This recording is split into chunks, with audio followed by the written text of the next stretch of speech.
I think that there's potential therapeutic value in exogenous ketones as we age, really on two main aspects. One is around the control of blood sugar responses to ingestion of carbohydrate-containing meals, and also around the potential anabolic or anti-catabolic effects in support of exercise training, or the opposite, which would be periods of inactivity.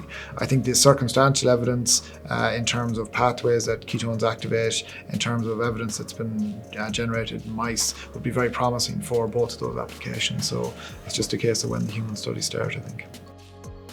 Exogenous ketones, particularly beta-hydroxybutyrate, will activate anabolic signaling within muscle, and that's been well established. But they also blunt the muscle breakdown pathways within muscle. Again, this has only really been demonstrated well in rodent models or cell models, but obviously the next step would have to be to take it into human trials.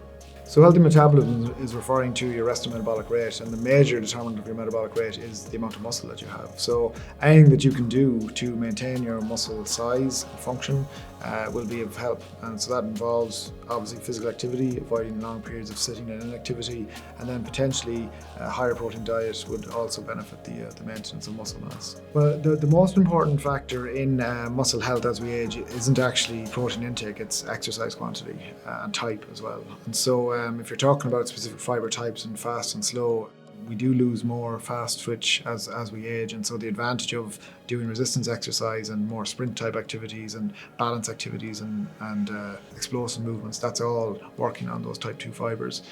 So they would be the ones that I'd aim for first, and then the diet supports that. So the latest research, whether it's done in athletes or in elderly, would say that most people need about 50% more than the current RDA. So for an average individual, that works out as needing around about 100 grams or so of protein per day. But that work has been done in non-ketogenic states, and there's a suggestion that actually a ketogenic diet can have effects that preserve muscle. In other words, you're more sensitive to the amount of protein that you consume. So at the moment, I would say that people definitely need to consume more protein than the RDA to maintain muscle, but whether the effect of being on a ketogenic diet modifies that quantity, that's an open question.